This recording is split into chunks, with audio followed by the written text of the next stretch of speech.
कांग्रेस नेता राहुल गांधी ने अमेरिका में मुस्लिम लीग को धर्मनिरपेक्ष बताया। अब बिना देर किए मुस्लिम लीग के इतिहास का सच जान लेते हैं और ये पता करते हैं कि जिन्ना की मुस्लिम लीग और केरल की मुस्लिम लीग में क्या समानता है। अगर आपको लगता है कि केरल की इंडियन यूनियन मुस्लिम लीग का जिन्ना की मुस्लिम लीग से कोई संबंध नहीं है तो आप गलत हैं। केरल की मुस्लिम लीग का जन्म जिन्ना की मुस्लिम लीग की कोख से ही हुआ है। जिन्ना तो चले गए लेकिन अपनी मुस्लिम लीग वाली ब्रांच उन्होंने पूरी तरह से भारत में कभी बंद नहीं की।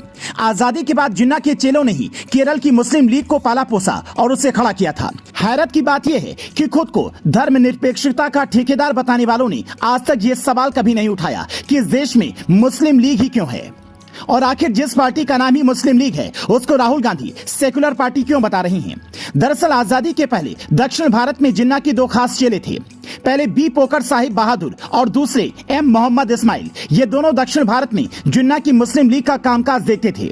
इन दोनों के नेतृत्व में 1945 और 46 के चुनावों में मद्रास प्रांत में मुस्लिम लीग को भारी कामयाबी मिली। मद्रास प्रेसिडेंसी की सभी 28 मुस्लिम रिजर्व सीटों पर मुस्लिम लीग जीती।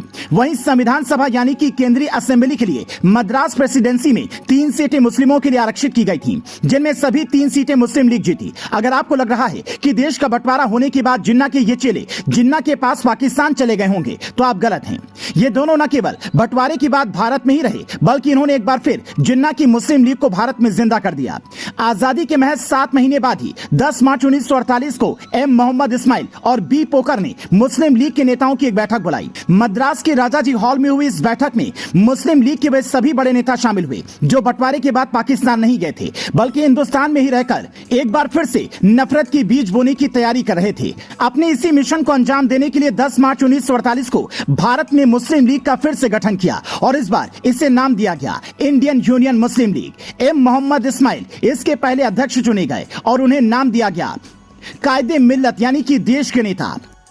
अगर आपको लग रहा है कि यह नई मुस्लिम लीग आजादी की बात बदल गई होगी और उसकी सोच विचार में क्रांतिकारी बदलाव आ गए होंगे तो आप गलत हैं। आजादी के महज 12 दिन बाद यानी कि 27 अगस्त 1947 को संविधान सभा की अहम बैठक में मुस्लिम लीग के बाकी सदस्यों के साथ साथ केरल की मुस्लिम लीग के नेता बी पोकर और एम मोहम्मद इस्माइल ने एक घनघोर सांप्रदायिक मांग रखी। इन दोनों की मांग थी कि पूरे देश में चुनावों में मुसलमानों के लिए अलग से रिजर्व सीटें होनी चाहिए जिसमें सिर्फ मुस्लिम उम्मीदवार ही खड़े हों और सिर्फ मुस्लिम मतदाता ही वोट डालें। अब आप समझ जाइए 12 दिन पहले जिस देश के टुकड़े इस्लाम और मुसलमानों के नाम पर जिन्ना ने कर दिया उसी देश में जिन्ना के चेले फिर से किस मुंह से ऐसी मांग कर रहे थे। जिन्ना का ये चेला बी पोकर 1952 में केरल के मलपुरम से तो 1957 में केरल के ही मंजेरी सीट से लोकसभा का चुनाव जीता। अब बात करते हैं जिन्ना के दूसरे चेले एम मोहम्मद इस्माइल की।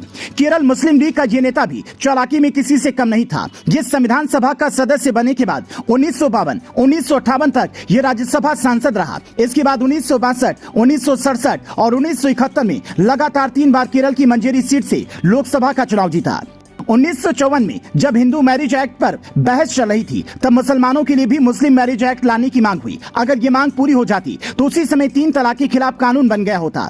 हिंदू मैरिज एक्ट पर बहस के दौरान मुस्लिम लीग के सांसद एम मोहम्मद इस्माइल ने 11 दिसंबर 1954 को राज्यसभा में जो कहा उसे आपको ध्यान से सुनना चाहिए क्योंकि आज भी ये सोच कई कट्टरपंथियों के दिमाग में है। उन्होंने कहा था, पंडित नेहरू सरकार ने देश की मुस्लिम समुदायों की भावनाओं का आदर किया, उन्हें इस विवाह अधिनियम से बाहर रखा। हमारा मुसलमानों का अपना खुद का एक कानून है जो हमारे मजहब के आधार पर बना है। ये कानून हमारे धर्म का अटूट हिस्सा है और हम इसे अपनी जिंदगी में सबसे पवित्र और सबसे अनमोल मानते हैं।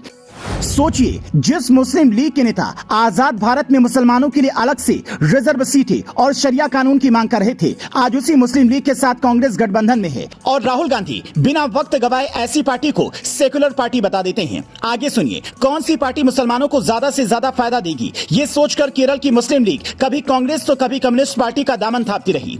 सोचिए इस देश के सारे लिबरल सेकुलर और वामपंथी चाचा नेहरू को धर्मनिरपेक्षता का मसीहा मानते हैं। पंडित नेहरू जिंदगी भर जनसंघ और आरएसएस मुखालफत करते रहे लेकिन ये लिबरल वामपंथी कभी ये नहीं बताते कि पंडित नेहरू ने 1960 में मुस्लिम लीग के साथ बाकायदा सत्ता में हिस्सेदारी की थी। साल 1960 में हुए चुनाव में केरल में कांग्रेस की जीत हुई और इसके बाद केरल मुस्लिम लीग के नेता और कभी जिन्ना के करीबी रहे एमसीटी को केरल विधानसभा का अध्यक्ष बनाया गया। सोचिए, जिस पार्टी ने 13 साल पहले देश के टुकड़े किए थे, उसका नेता एक राज्य का विधानसभा अध्यक्ष बनकर बैठा हुआ था। यहाँ तक कि कांग्रेस के समर्थन में 1989 में मुस्लिम लीग के नेता CH मोहम्मद कोया केरल के मुख्यमंत्री बन गए। लेकिन मुख्यमंत्री बनने के बाद भी मोहम्मद कोया की सोच में बदलाव नहीं हुआ। वो मुस्लिम कट्टरपंथी सोच का बचाव करते रहे और इसका सबूत मिलता है उनके एक इंटरव्यू में। 30 नवंबर 1989 को मोहम्मद कोया ने इंडिया टुडे मैगजीन को दिए इंटरव्यू में कहा था, अल्पसंख्यकों के सांप्रदायिक संगठन और बहुसंख्यकों के सांप्रदायिक संगठन अलग अलग होते हैं। हम अल्पसंख्यक अपनी सुरक्षा और अधिकारों की रक्षा के लिए एकजुट होते हैं, लेकिन बहुसंख्यक तो कहीं भी अधिकार जमा करते हैं। उन्हें सांप्रदायिक संगठनों की जरूरत ही क्या है। सोचिए, आज ऐसी सोच वाले नेताओं की पार्टी के साथ राहुल गांधी की कांग्रेस गठबंधन करके भी खुद को धर्मनिरपेक्ष बताती है। और ये गठबंधन 1-2 साल पुराना भी नहीं, बल्कि ये वोटों वाला रिश्ता पिछले 60 सालों से चल रहा है। ये सिर्फ केरल में मिलकर चुनाव ही नहीं लड़ते, बल्कि मनमोहन सिंह की UPA 1 में भी मुस्लिम लीग शामिल थी। शामिल ही नहीं थी, बल्कि उसके हिस्से में मंत्रालय भी था।